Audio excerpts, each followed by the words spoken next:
fried rice? Is that all right? Yeah, that's fine. You want an egg roll? No, I'm good. You want a can of soda? You want a sugar donut? No, I think I'll be okay. I'll get some General Tso's chicken. Also, if you're tuning in right now, you're like, what? Daniel is ordering Chinese food for us for after the show. Oh, I'm gonna get some white rice for John. Because John has the palate of a 3-year-old. Yeah. And then we can do. You'd split some dumplings with me? Sure. Okay. We'll get some of those too. It's gonna be an expensive fucking order. Okay. I've got this ready to go. Let's start here.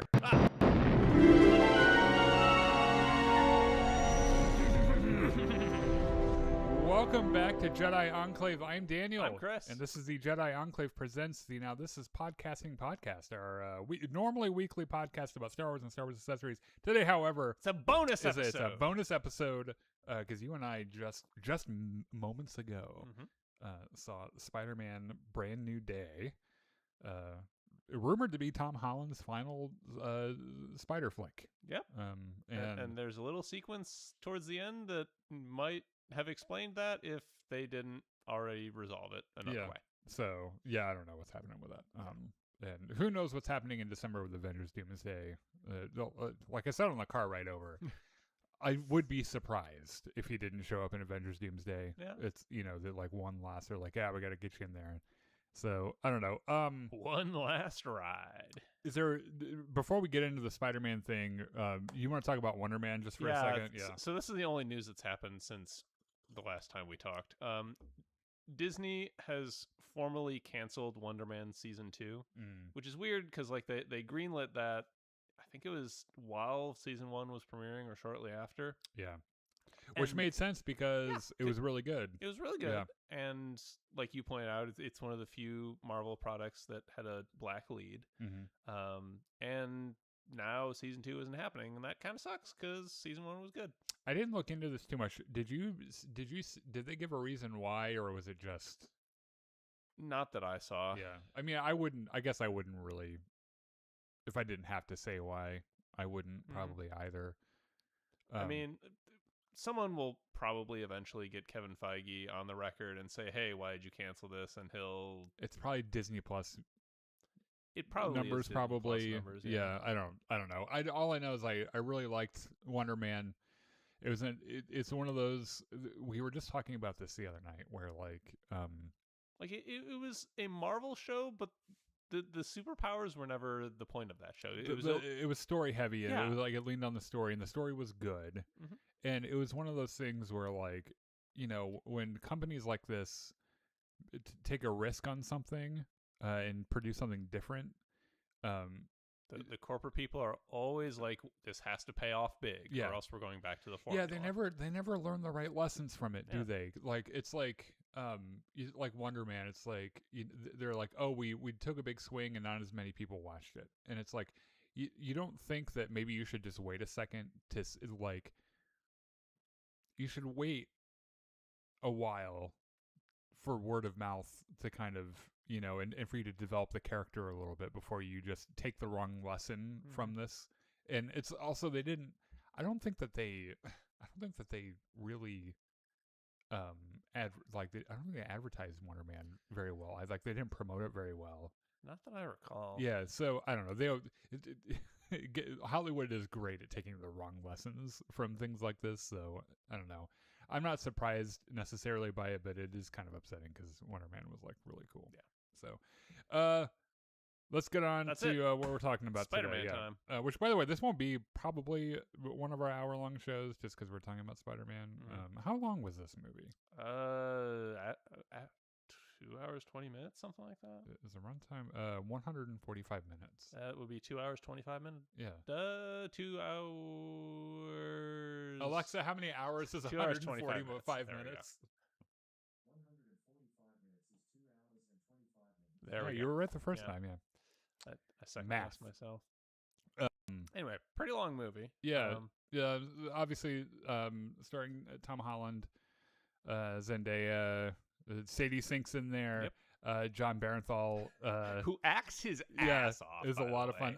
He is so good in this movie. A cool little cameo bit by Florence Pugh, Mm-hmm. reprising her role as one of the Black Widows, and Mark Ruffalo also, he's in the trailer, so I don't feel bad about Dr. spoiling, Hulk. but yeah. So you want to do a quick spoiler-free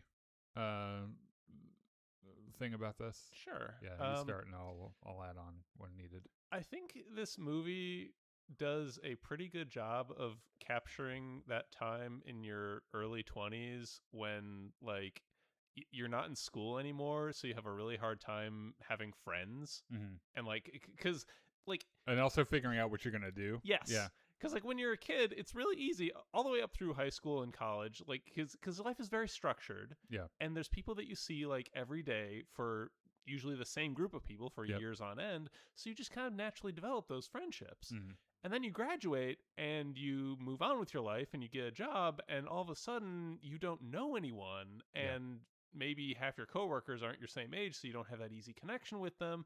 And it can be very lonely and isolating. And sometimes, every once in a while, you are the victim of a worldwide magical spell. Yes. Where all the people that matter to you have forgotten that you exist. Yes. It doesn't happen to a lot of people, but it happens every once in a while. Yeah. And how do you deal with a thing like that? Exactly. Yeah. Let's see. There were by and large, I thought all the special effects and fight choreography and stuff like that was pretty good. There were a couple effects that were a little funny looking to me. There's something about specifically Marvel that just looks kind of soupy. I don't know if that makes sense at all, if that's even the right word, but there's something about it that looks. There's an aesthetic that is just a little false. And it has to be their effects pipeline, like the way that they do effects and stuff. Marvel very famously rushes their special effects and makes a ton of changes late in the game, and that forces effects to rush through their stuff even faster. I mean, none of it was like Captain America Brave New World bad. And I wouldn't even say that any of it was bad. There were just a couple of moments where it was you're just like, oh, there's the MCU going off on there. Well, I guess it's not even MCU; it's technically Sony for this one. Even though, I understand that Sony owns Tom Holland's Spider-Man, but it just feels like Marvel owns him. It's because you go into it and they've got a bunch of MCU characters in it. And so it feels like it's Marvel, and then Sony's just kind of along for the ride. The guy that plays Mr. Milchick is in it, and he's as yet another corporate quasi-villainous corporate stooge. Yeah, there's a really funny moment where he and the main character meet for the first time, and he shows him to his office, and just a little bit of that Milchick smile kind of shines through, and then all the Severance fans in the world are like, it's Milchick. It's like, I'm sorry for all my henchmen pointed guns at you. I hope that wasn't alarming. So out of 8 Tom Holland abdominal muscles, how many would you give? Because he has at least 8, probably more. Yes. Out of 8, I would give this like a 6.5. That's about where I am too, it's not my favorite Spider-Man movie. Like my favorite Tom Holland Spider-Man movie. I think probably No Way Home is about as perfect as a solo superhero movie as you can get. Okay. Which is funny because there's a moment in this that kind of mirrored a moment that happens. So one of my favorite moments of No Way Home is, if you watch the Andrew Garfield Spider-Man movies, you know that Gwen Stacy dies because he's unable to save her, and then he gets this beautiful moment in No Way Home where he is the one that gets to save MJ. Right? It was like a similar situation, and he had learned his lesson on how not to kill someone. And it's a beautiful moment of redemption for the character. There was a moment like that where just for a second I was like, oh shit, are they gonna kill MJ that the same way? What? But it wasn't as there wasn't as much stress put on it as the moment in the second movie, but there was just a moment there where it's like, oh, that kind of looked like that one thing. I said this on the car ride home. I think I might be burnt out on Michael Giacchino's film scores. I did not particularly enjoy this one, which I guess it's a testament to the movie that I ended up liking the movie anyway. But I don't know. I used to really like Michael Giacchino's film scores. The more of them I hear, the more that it just sounds like Lost in Jurassic World. And I'm just kind of over it a little bit. The performances were good.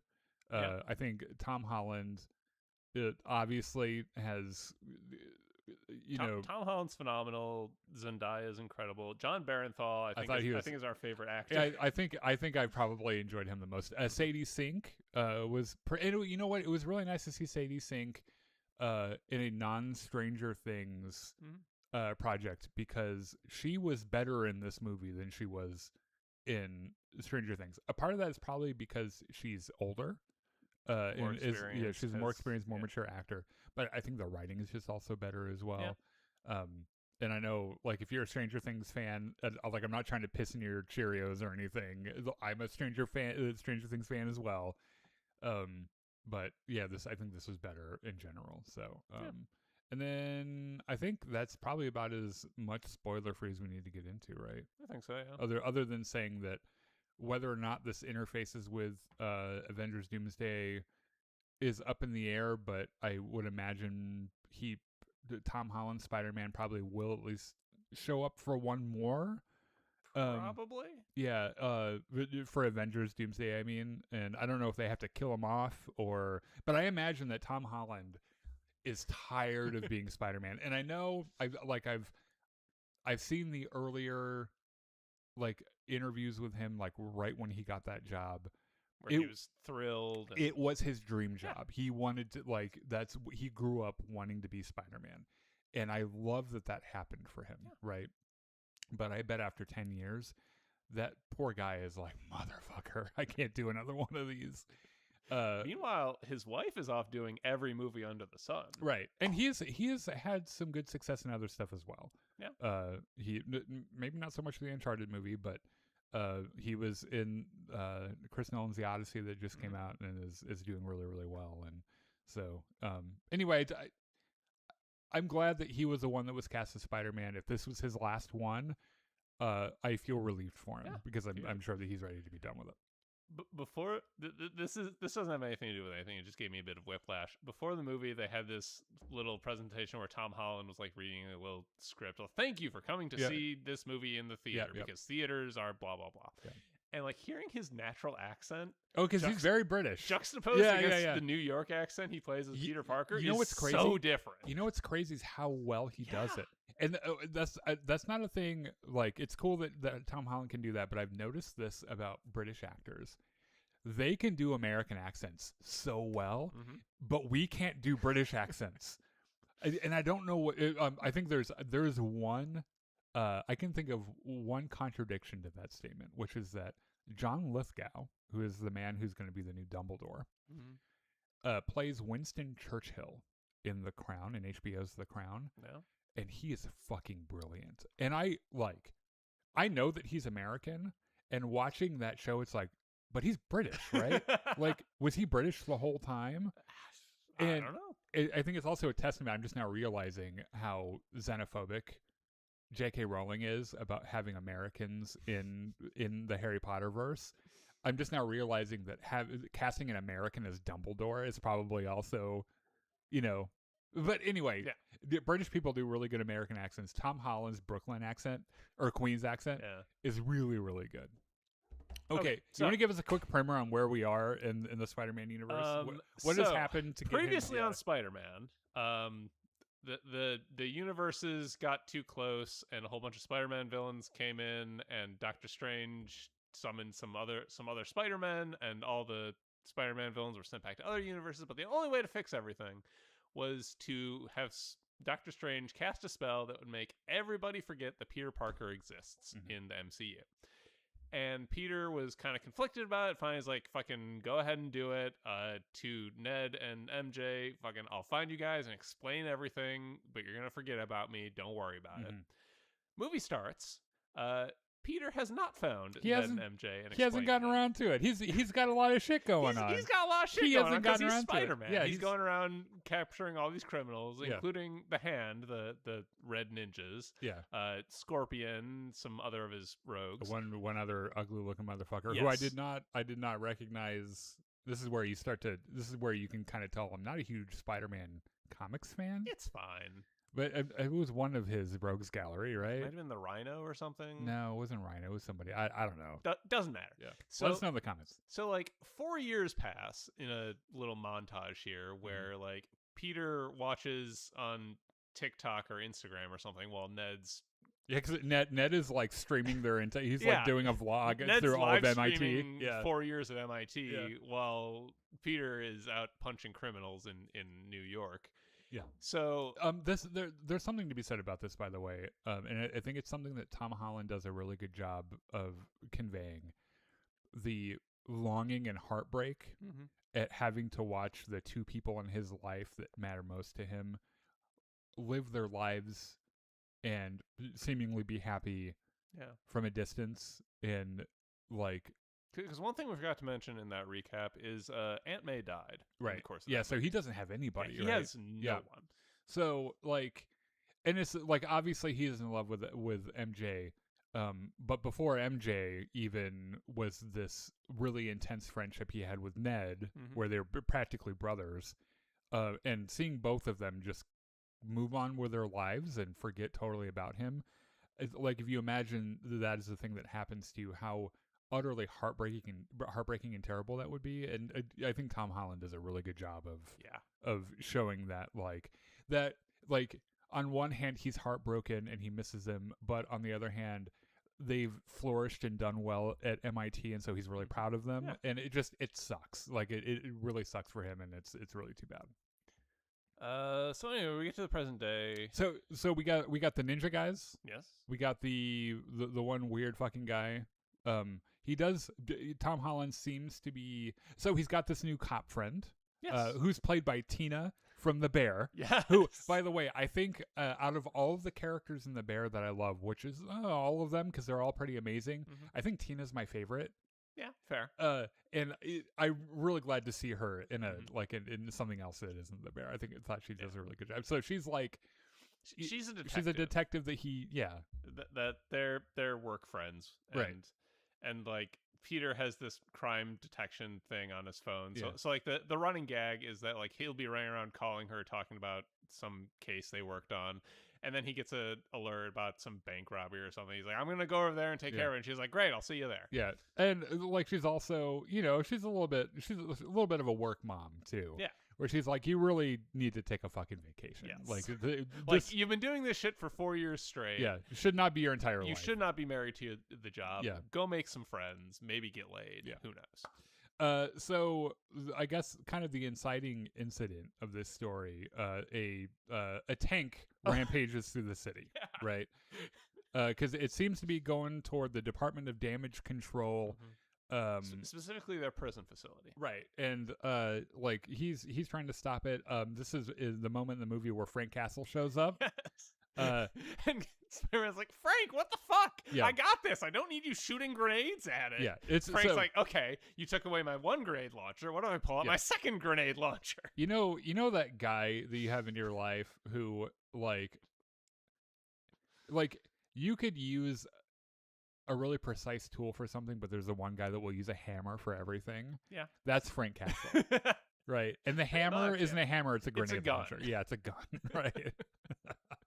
And I do I think this is the first time we see Spidey and Frank Castle on screen together. Mm-hmm. They have amazing chemistry together.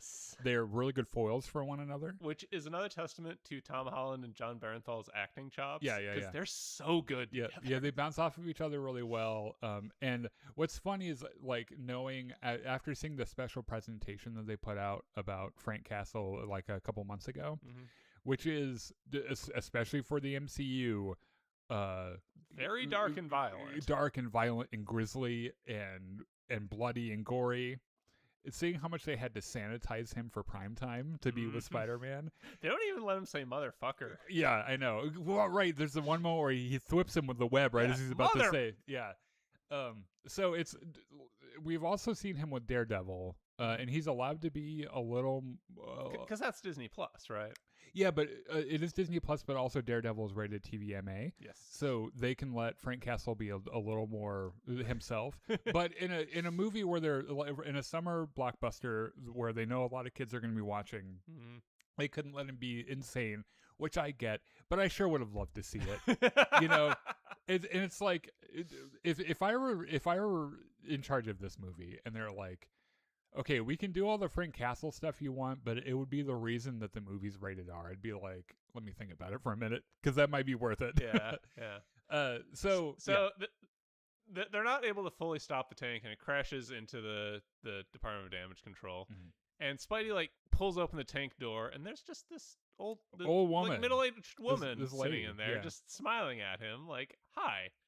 And then like she kind of twitches, and one of the damage control cops kind of twitches, and Spidey's like, that's fucking weird. And then a guy up on the railing above them kind of twitches, and Spidey's like, that's really fucking weird. And like he starts to put it together that whoever is doing this is like psychically hopping between bodies, and he starts chasing the whoever it is. Meanwhile, the Department of Damage Control is moving Rhino to another facility.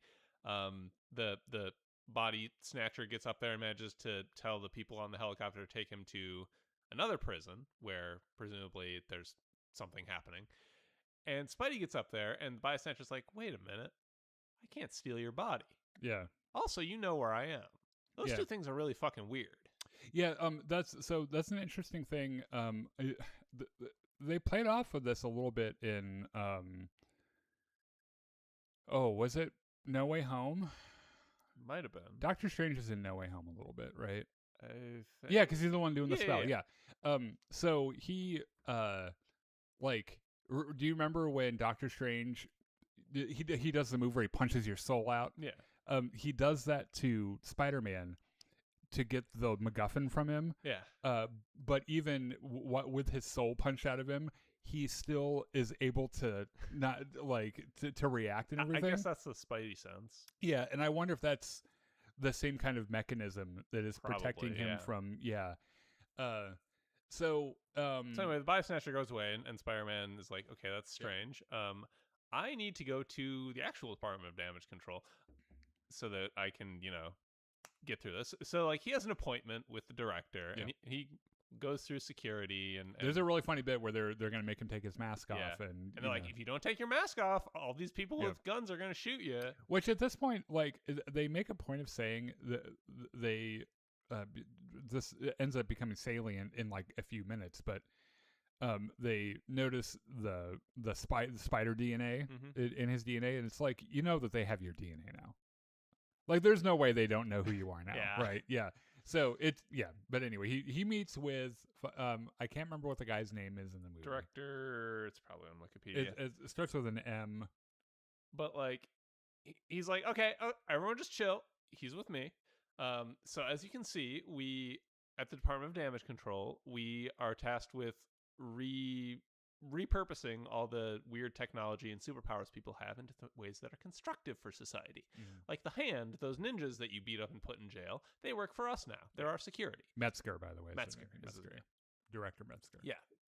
He's like the gauntlets that you took off Shocker. We're learning. We use those now. Yeah. We're learning how to use those. We use them for good. Yes. Yeah. So he's like, okay. Which, by the way, as soon as he starts saying all this shit, I immediately start distrusting him. Yeah. Like, I bet you are using them for good. A little bit sketchy. I was really worried.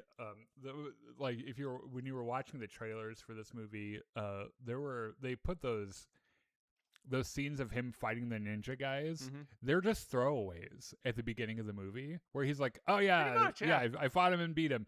I was really worried that was the last we were going to see of those guys. Me too. But they bring him back at the end, and there's come back. And I'm glad we get to see a little. Who are they? I don't fucking know who they are. Yeah, but it was really cool to see some ninja guys fight Spider-Man. I mean, I thought that was pretty neat. So let's see. So they go up to his office and they talk. Mhm. Let's see. I think. Well, so he asks him about somehow he's able to find out about what this person was looking for. It's called VMAX, right? Because he went to talk to Black Widow, Yelena. Well, he talks to her after this. Okay, yeah. So he talks to Metzger. So someone broke into our computers looking for VMAX. We have no fucking clue what it is. Can you find that out? And Spider-Man's like, yeah, absolutely. Yeah, I'll go chat with my friend, fucking Yelena Belova, who has an official office location in a Russian bathhouse. In a Russian bathhouse, which one of at least two instances in this movie where they realized that a lot of the people showing up to see a Spider-Man movie nowadays want to see Tom Holland with his clothes off, and so they were like, well, here you go. So she makes him strip down, so he's just in his underwear and his fucking his mask, right? She's like, that's fucking ridiculous. What are you doing? And my partner John and I were like, this is why we're here. Yep. We'd like to see more of that, please. You felt seen. Yeah. So Yelena's like, yeah, okay, I'll look into this VMAX shit, but yeah.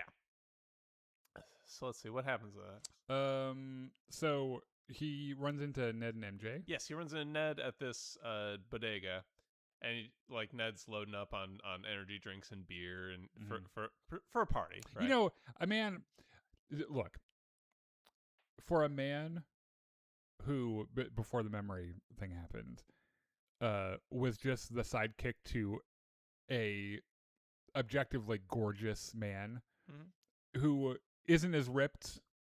They make Ned look pretty sleek in this movie. I noticed he's got some really nice glasses. His hair's done really nice and everything. Well, some people that come out of high school being, not themselves as they would wish to be. Sure, and then they go through a little metamorphosis in college. Yeah, they thrive. And sometimes all you need is 4 years in Massachusetts. Yeah, and I love that for Ned. Like he's clearly got some game, which I appreciate. And there is that moment where did you read when he was doing the energy gag drink? That was him kind of flirting with the bodega. That's what I thought too. Yeah. So anyway, Peter follows Ned to the party. It's a housewarming party at MJ's apartment, and Ned is still obsessed with Spider-Man and is running this tracking app. Yeah. MJ, he's got a whole board. He's got a whole Pepe Silvia with board. the yarn and shit. Yeah. MJ shows up and Peter gets all tongue-tied, and then he sees MJ kissing her boyfriend. He's like, "Oh, the guy that plays fucking Ezra Bridger in live action is he's the guy that is her boyfriend. Peter's we only see him once, by the way. Yeah. And I know. Okay, so I know this movie didn't have time for this amount of nuance, and I understand that, and I've let it go. Yes. However, there's a moment later where the writers make it okay for Peter to eventually at some point swoop in and get MJ by making her boyfriend kind of an asshole and their relationship not very good. Yeah. And I think it would have, look, if I'm being nitpicky, it would have been more interesting and a better story if they were really if MJ and this new guy were really in love and happy. And happy. Yeah. That I understand why they couldn't necessarily do that. But that is what it is, also, I will say we talked about this on the car ride, that they had to put some product placement in this movie in that bodega of Tom Holland's alcohol-free beer brand that's been his passion project. So Sony, I saw that shit. All right, I was watching. I saw I'm not going to drink it because I can't imagine why you'd want to drink beer without alcohol in it. I mean, so Peter goes home and he's been having these headaches and these going through some changes. Yeah, physical discomfort, and he kind of passes out in his apartment after his eyes go black. Yeah, which is really fucking weird. He wakes up all cocooned in web in his underwear, hanging over the alley, and freaks the fuck out. A big moment from the trailer. Yep. and he, does some analysis and discovers that he has elevated arachnid DNA or elevated arachnid hormones in his system, and that's causing him to manifest organic web shooters in his wrists. Okay, look. One of the scenes, this had to have been a semen joke, yes, right? 100%. Like it was a little lewd at one point. Yeah, like he's trying to squeeze some of it out there, and it's pretty gross. Like, yeah, which it brings attention to how really disgusting Tobey Maguire's organic web things actually were. We never, because we were kids, we never stopped to think about it that much. But like, it is actually really gross. Yeah. So he's freaking the fuck out, not sure what to do about all this. He tries to, like, he can't use the organic and mechanical web shooters at the same time. For reasons. Yes. Yeah.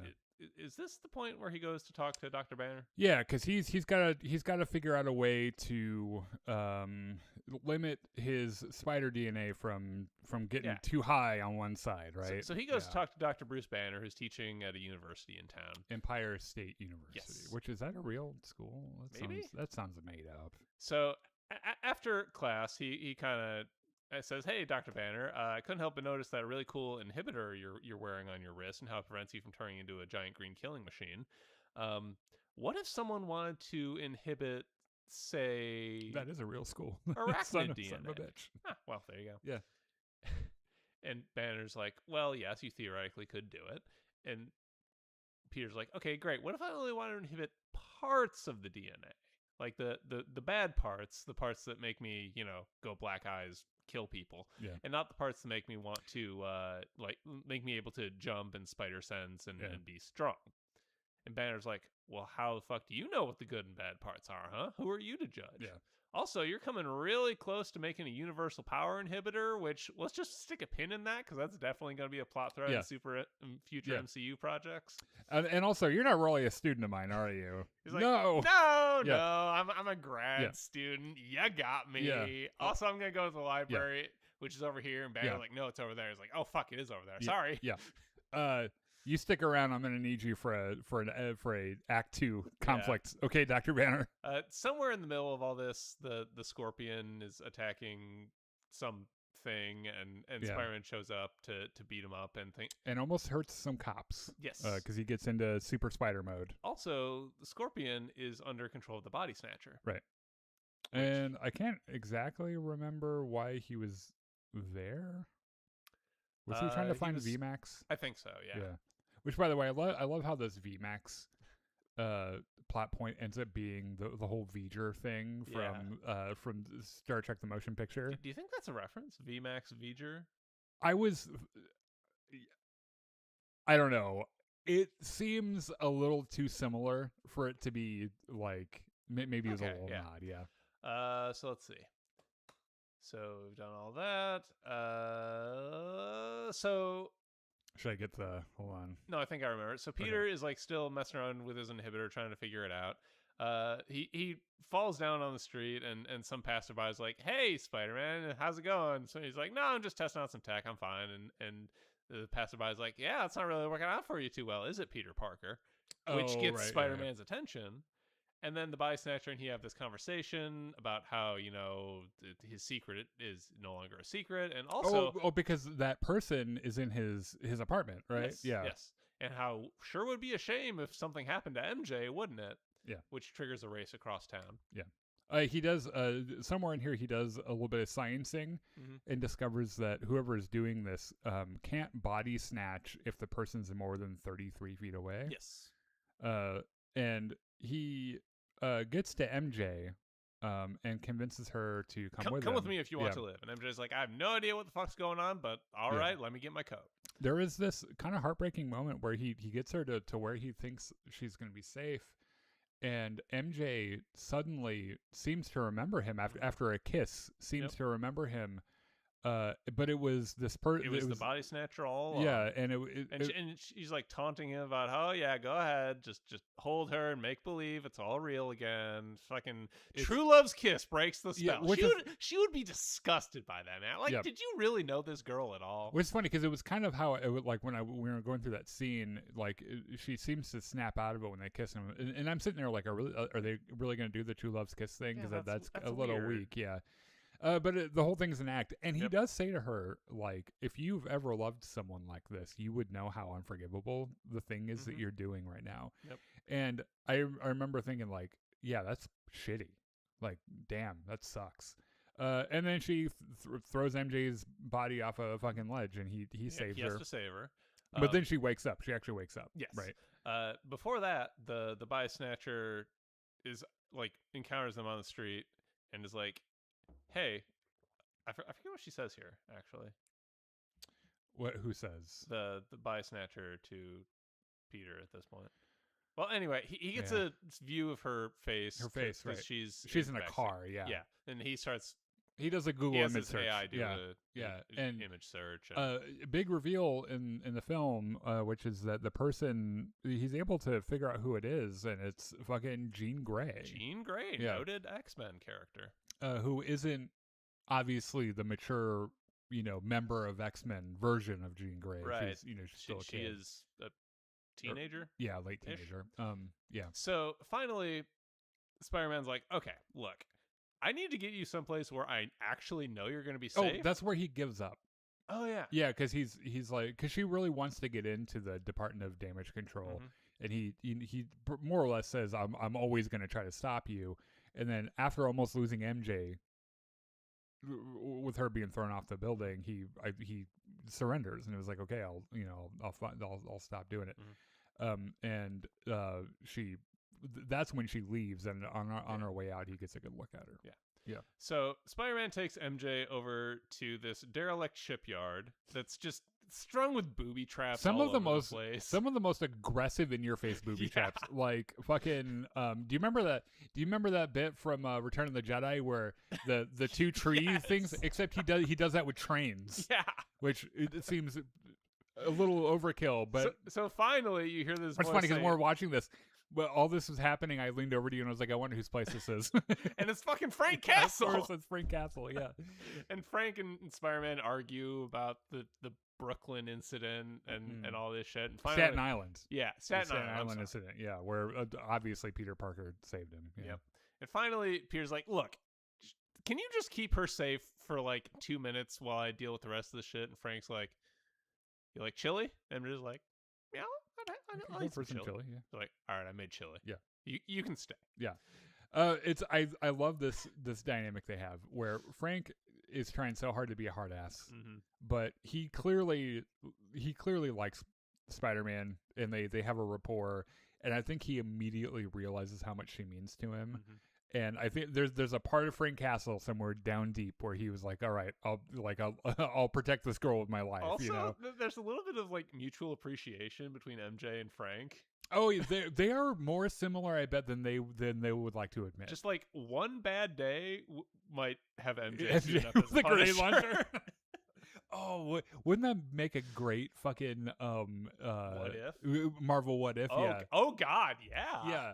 What if Peter Parker dies? Yeah. What if Peter Parker dies in the line of duty? Fucking and MJ, she becomes Punisher. Yeah. Okay, I would totally Disney. Yeah. Are you listening? I know you're listening, you motherfuckers. Make it happen. God, they should really hire us. We think of some badass fucking ideas. So this is where Peter's doing his Google search and finds out who Jean Grey is, and that like almost all of her records have been scrubbed, but she's an orphan, and she was probably the most unbelievable part of this movie is getting anything scrubbed off the internet. Yeah.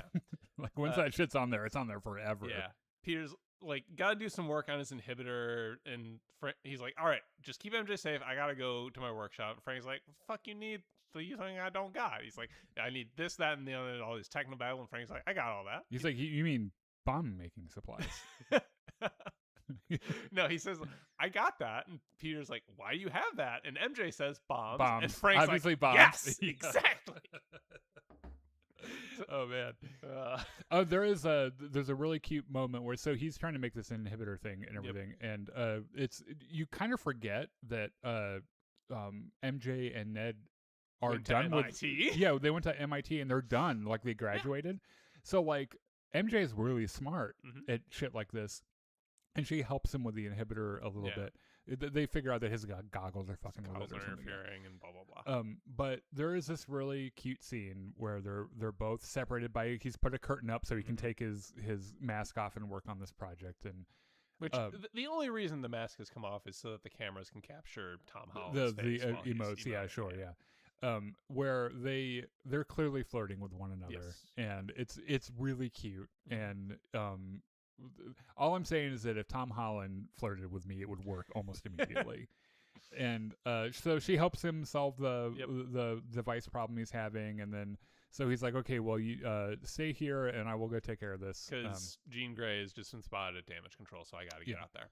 So she goes basically. So after he swings out, she talks to Frank and is like, "Hey, you should probably go help him." And Frank's like, "He told me to stay here and watch you." She's like, "Well, did you fucking stay behind and watch the girl in fucking Staten Island?" Yeah. He's like, "Fair point." Yeah.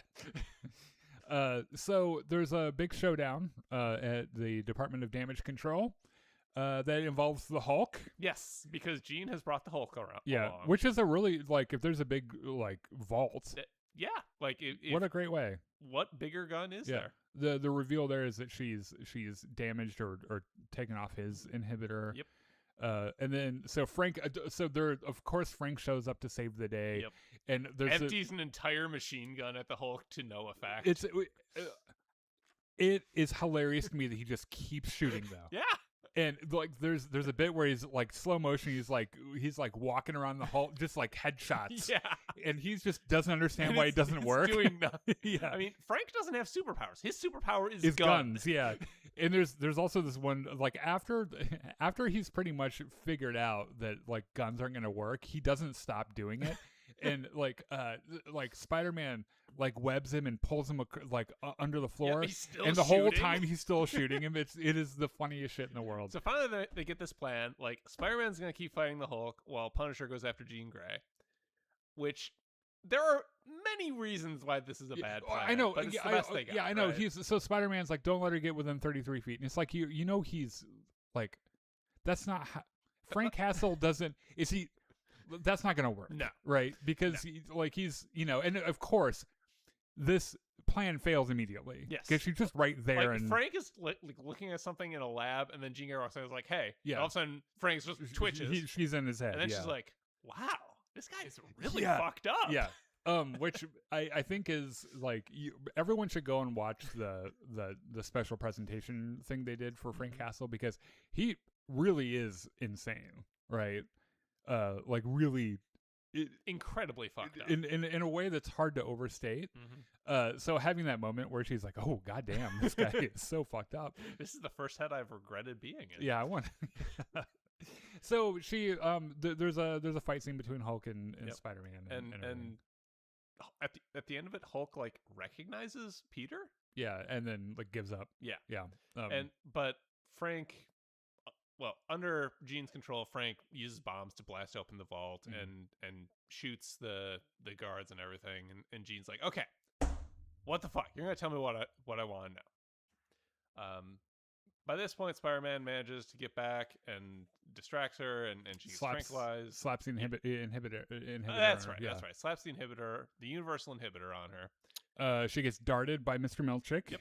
And carried away. Yeah, and she right before she goes unconscious, she says the name Sarah. Yes. And Mr. Milchick is like, I don't know, when she was in my mind there for a second, it was someone I lost who was really close to me, and she must have seen that, and yeah.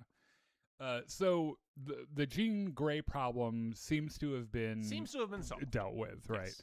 So Spider-Man swings back to Frank's funhouse, where MJ has read this letter that Peter wrote years and years ago from the end of the previous movie. Yeah, and she's like, "Man, what the fuck? Were you ever gonna tell me any of this?" I think Zendaya plays this really well too, because there is a really good mix of just her being like shocked and maybe a little disbelieving of it. But like the fact that, but it kind of makes sense about, because like she has very clear memories of being saved by Spider-Man. Yes. But she just doesn't know why, like 5 different times Spider-Man saved her life. But also she never stops to ask the question about this event that they're in right now. Like, okay, I get it, I'm in danger and everything and you're trying to save me, but she never stops to be like, why am I the one in danger? Right? Yeah. Because that would have given it away. Like, out of so many million people in New York City, why is this person coming after me? But also her being kind of hurt by it and confused and everything. And it's played really, really well. Yeah. It's played well by Tom Holland as well, where he explains to her that,